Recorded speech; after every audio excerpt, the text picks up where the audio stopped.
You haven't got the fear aspect of people trying to kill you, but you've got the aspect of really desperately wanting to be in the right place, to not let your friends down and to look good. You don't realise, I wouldn't say how difficult it is, I think you do realise how difficult it is, but how much of an effort to get it right all the time it is. Flying wise, it's got to be the ultimate job that the Air Force has to offer. It's, it's really quite intense on the flying side, and so unlike anything else that there is available as well, so it's definitely a good job to be able to get into.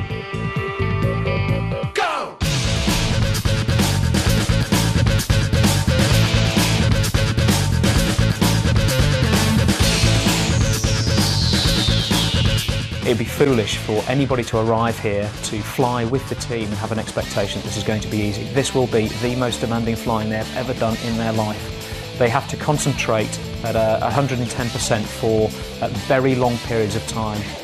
They have to produce extraordinary levels of performance, and that tests people severely, and it knocks their confidence. 2004 is a special year for the Red Arrows. It's their 40th display season. But before they can celebrate this milestone, they must start afresh and prove to the top brass they're good and safe enough to display at public venues in the coming year. This six-part series follows the trials and tribulations of the team as it strives to create that perfect display. The hard work starts during the winter months at their base at RAF Scampton in Lincolnshire. 20 seconds, okay. 5 seconds. 3, 2, 1, hack. 0840. Morning all. Met brief, please. Okay, good morning everybody. Looking first at the analysis chart for midnight last night. We see quite a weak cold front coming out from the northwest at that time, introducing rather fresher air from the west. It's the start of the flying day, the morning Met brief or weather report. It's relayed remotely from RAF Cranwell, 20 miles away. Which is generating that rain moving along the south coast. At the moment of Scampton, we're looking at basically keeping the southwesterly wind. Please brief, answer any questions. The aim of the slot then will be to go and do some line astern work again, but also to do some consolidation on the flat patterns. We may be lucky, we may get a little bit of rolling in there, so we'll go and take a look at that and see what we can achieve. We think that timing is critical for setting very high standards, whether it be display flying, transit flying, or in our day-to-day business. Our days we try and pack with as many events as we possibly can. We can't afford to be late for things, and we expect people to operate to our own military precision. We'll start in taxi as a 6. We'll go down for runway 23. I'd like to line up, please, runway 23 for a display takeoff. One of the things we do is ensure that we adhere to very specific timelines. You know, we count down to the second for our briefings, down absolutely to the second for our check-ins, absolutely to the second for our takeoffs. And what that does, I think it transposes naturally into our display flying and into our flypasts and the rest of it, where people don't expect the Red Arrows to be there at about 12:30. At 12:29 and 59 seconds, hack over the top, the Red Arrows will come with the smoke on. And we strive really hard for that. That's it from me. Any questions? 2, 3, 4, 5, 8. We're on at 20. I'd like to check in, please, at 08. The Red Arrows are proud of the reputation that surrounds the team. Ever since the early days, the goal was simple: to be the best. It was a team of 7 pilots. I think we had 8 aeroplanes, or maybe 9. And having worked up, we did our first press day in May of '65, and our first public performance at the Biggin Hill Airfair in May 1965.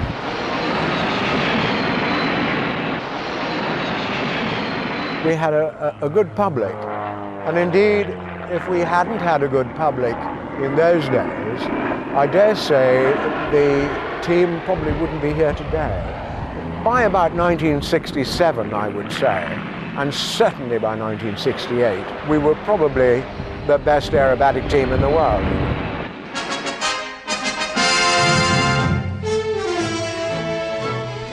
The squadron leader briefs his team before the next sortie. In high-speed flying, there is no time for second thoughts and no second chance. 111 Squadron's team of Hunter aircraft were known as the Black Arrows and were one of many display teams in the RAF in the 60s. They go into a loop, this perfect pattern. How is it done? Not by instruments, but by eye alone. Each pilot follows the leader, and in Card 5, he is the top left-hand aircraft. 74 Squadron were known as the Tigers and were the first to do aerobatics in a supersonic aircraft, the Lightning. And a close relative of the Reds from RAF Valley in Wales were the Yellowjacks. The CNC that year didn't like the name because it, I believe, or I understand, it is an Australian slang word for yellow fever. So that was probably not considered the most appropriate name for the team. The Nat was given a paint job and the Red Arrows were formed at RAF Fairford in Gloucestershire. In our days, we like to pick people who'd been on fighter squadrons, a chap who had looked at the ground from other angles, you know, and again, and somebody who wanted to do it. It is skill, practice and experience that makes these aerobatics possible. But the men of Treble 1 Squadron are ordinary pilots of Fighter Command.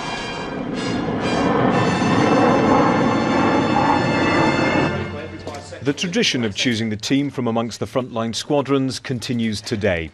In order to qualify, pilots must have had at least one operational tour and have had 1,500 hours of fast jet flying. To achieve that, you need to fly 5 days a week for 10 years. Each year, 3 of the team leaves to make way for 3 newcomers who want to prove they've got what it takes to be allowed to wear the famous red flying suit, the badge of office of this iconic team. Something I've always wanted to do. I mean, I've got lots of friends who have been in the Reds at various points over the years gone by, and I've never heard one of them say a bad thing about it as far as, you know, their time they spent within the Reds. There's definitely a sort of, wow, look, you know, look what I'm doing now. It seems quite incredible. Here I am flying around a red aeroplane, but any feelings you may have of grandeur are fairly quickly wiped away when you find that the job is incredibly difficult. And it takes an awful lot of dedication and an effort to get even the smallest things right. So I found it anything but a breeze. It's been really, really hard work so far, and there's lots more still to come as well. I joined the Air Force on a short service commission. So I meant after 9 years service, I had an option to leave. So I served for 9 years, and for reasons at the time, I decided, you know, I'll go and pursue something else. I actually left the RAF in 1998, and I went to work for British Airways flying jumbos, 747s. And I soon realised that I'd not done enough of this fast jet flying. I missed the people, and you know, I knew pretty soon in my Air Force career I was never going to be Chief of the Air Staff, but I did miss flying jets, and I missed the people, and I'd certainly not done enough of it. So I spent about 20 months, 18, 20 months with British Airways. I had a great time, treated me very well, but it was just too soon for me. So I rejoined the RAF in 1998. I was an air defence pilot. My job was to deliver a weapon to shoot down another airplane. And for that sortie, my concentration level will be at its peak, only for maybe 2 or 3 minutes. I can honestly say for the 20-30 minutes that we practice and we do the show, your concentration level has to be right up there for that whole time. And you don't really realise that until you start practicing and do the job, and you realise you have to be on it the whole time. I think that was a real shock to the system, to all 3 of us. When I joined the Air Force, it was very much an Air Force that had not seen much in the way of operational service for quite a long period of time. As I joined, the Gulf War was going on, so we started this new era then of squadrons being routinely deployed on operational service. But all the same, mindset from joining of an Air Force that practiced for it but didn't necessarily deploy very often changed very quickly to an Air Force that was almost constantly deployed. And I literally got combat ready on a Friday, and the following Monday I was flying my first sorties over Bosnia. So quite alarming when you first go into hostile airspace, and you certainly don't feel mentally ready for it. Perhaps you've been well trained, but only to a certain level, and it's a very steep learning curve then to get up to speed to operate in large packages over hostile airspace potentially. So exciting stuff.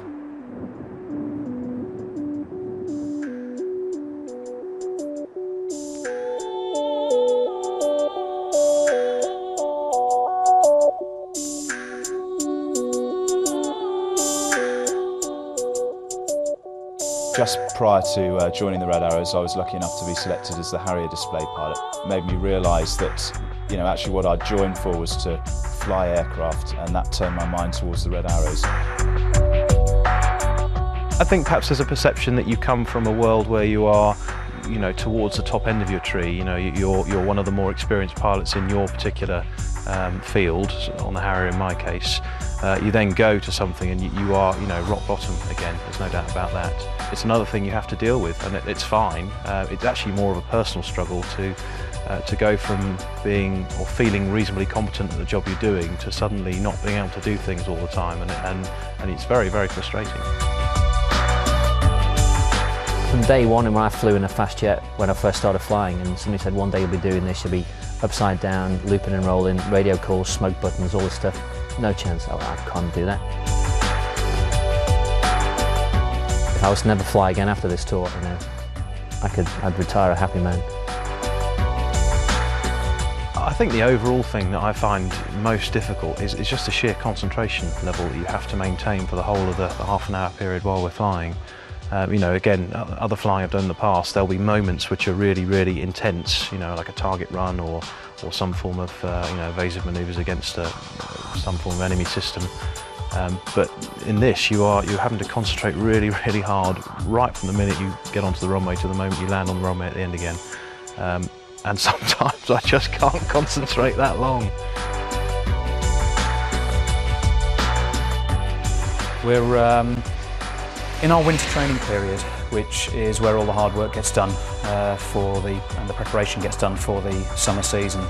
And I guess in time terms, we're about getting a third towards halfway through the period that we have for training.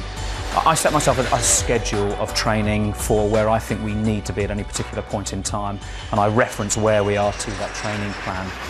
And I think we're about 2 to 3 weeks behind where I reckon we need to be. I think we're just going to have to accept the fact we're going to have to work a little harder. We have to move on to new manoeuvres perhaps earlier than I would normally anticipate having to do so. And we're going to deploy to Cyprus for 4 weeks very shortly, and I think that will afford us the opportunity to play a bit of catch up. Hopefully the weather in Cyprus will be a little bit better than here, you know, but we take our chances, you know, and the pressure will be on the guys to perform. We have to get on with it.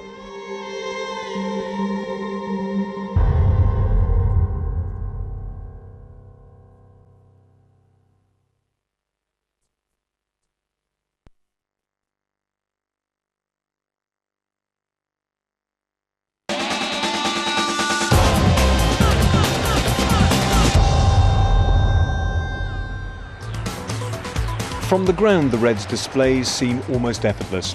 From inside the cockpit, it's a different matter altogether. Climbing and turning at speed means the pilots have to contend with huge G-forces. At 7G, common to all Red Arrows displays, their body weight increases sevenfold. Quite apart from the physical pressures, flying in tight formation demands intense concentration.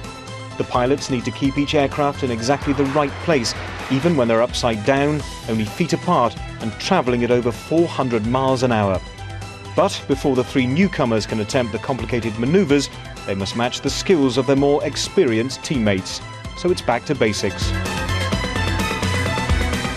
Trying to keep an airplane in a specific point in sky next to another airplane. And the idea being that if either side of the leader, if you like, are maintaining exactly the same shape as the other guy, then we've got uniform shapes.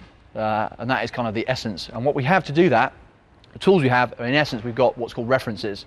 And they are literally lining up points, bits of metal and markings on the aeroplanes that create a shape when all 9 aeroplanes are close to each other. For the first few months on the team, the new guys will fly only 1 or 2 references to begin with, looping and rolling using this reference. And the idea being is you're learning techniques on how to fly the aircraft in formation next to the leader.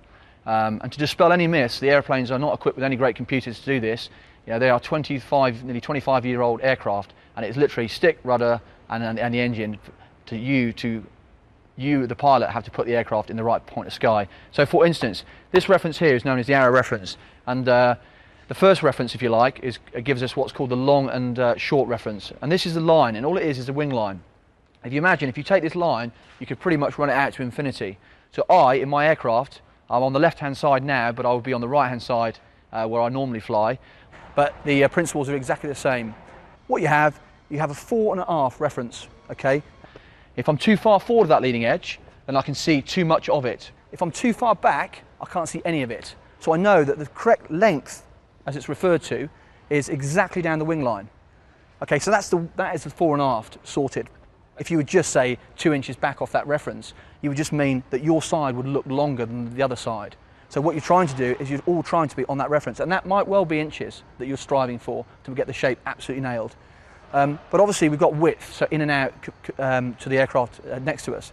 And what we have is, if you can kind of look down under the line of the wing, and there's basically 4 rows of shrouds, and they're flapjack shrouds. And there's basically the second one inboard, there's a nut on it, okay, and the one inboard of that, or sorry, outboard of that, is a red one. And what we're basically doing is putting the line of that halfway through the nut.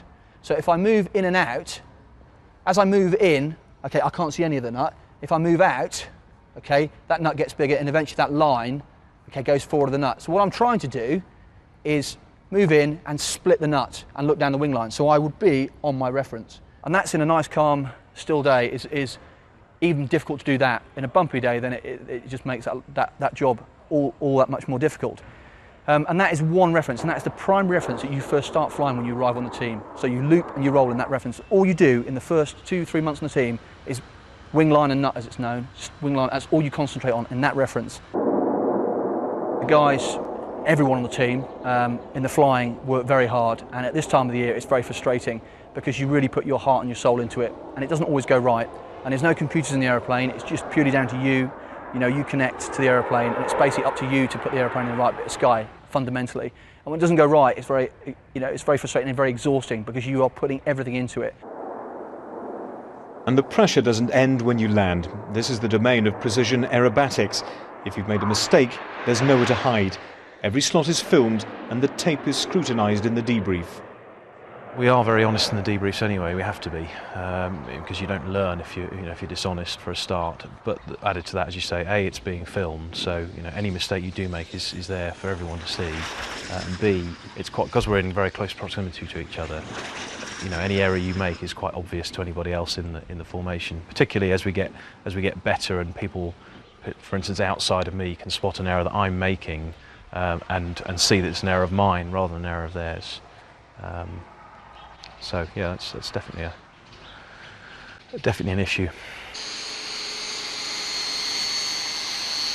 The Red Arrows motto is éclat. It means excellence. Much deeper than it first flew, and I couldn't see the canopy bows in the way. Their manoeuvres call for inch-perfect flying to create that perfect symmetry. Just to make absolutely sure, every sortie is examined in great detail. And the team are subjected to trial by freeze frame.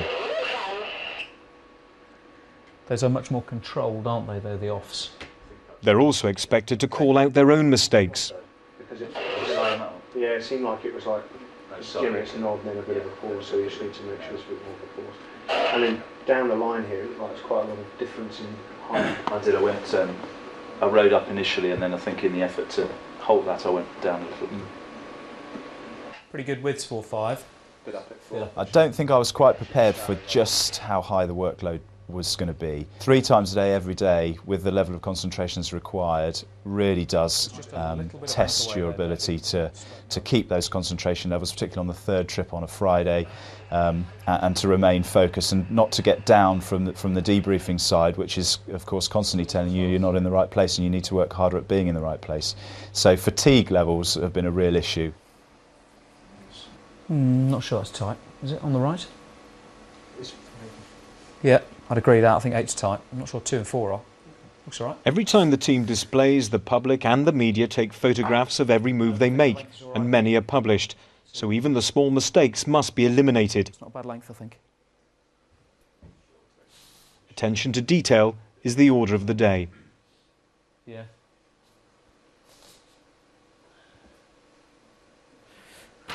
Okay. It's by far the most exhilarating flying I've ever done. I was interested in testing myself in terms of pure aircraft handling skills. I've certainly been tested on a daily basis for that, and the rewards when you get it somewhere near right are fantastic. It's a huge buzz, huge adrenaline rush, and you know, the constant desire to further ourselves is what fuels us to keep doing it. So thoroughly enjoyable and a great privilege to be able to do it. The onus is on you to really hold that reference. Yeah. Well, again, it's fine if it's stable, but you again need to go into the next one with a minor adjustment to make. But it's better depth, definitely. We select these guys really carefully, but when they arrive here, it's a totally new form of aviation, and it challenges them in ways they've never been challenged before. These guys have been at the top of their tree. You know, these guys are very experienced frontline operational pilots. They will have been on operational duties flying Harriers, Jaguars, Tornadoes. They'll have many hours on type, and they will be the top of their tree. They will be instructors on those aeroplanes. When they come here, the rug's pulled from under their feet. They have their confidence knocked on a daily basis, and it's a bit like learning to fly all over again. This is pure flying. This tests their raw flying skill, and it's brutal. It's working much better. Shuttle changes, I think, have come along quite nicely, and I think it's a really good effort from you boys on the wing. The thing we really need to concentrate on shuttle. Overall, they're doing pretty well. They're at the stage I would expect. It's a real roller coaster ride. You know, there are days when things come into when it all comes together for them. There are days when it all falls apart. And what we need to do is get their base performance level to sort of a standard whereby the public won't notice any mistakes. And at the moment, their base performance level is way off that, absolutely way off. On their very best days at the moment, they're barely achieving public display standard, you know, and that's for sort of moments of a sortie. They need to do that for 30 minutes at a stretch. So we've got a long way to go, but you know, I have no fears that they will be able to achieve the standard that's required, but we've got a long way to go. Any points for me? Yeah, we'll brief at past, please. Yeah, thank you. Next on Red Arrows, the team are off to RAF Akrotiri in Cyprus for exercise Winter Hawk. In exchange for a month in the sun, they have to master 5 new formations. It's a steep learning curve. First half stuff was a shambles, really, wasn't it? Hit a bit of a wall. Yeah, definitely have. So it was going quite well for a while. Apparent reasons why, but gone off the boil a bit.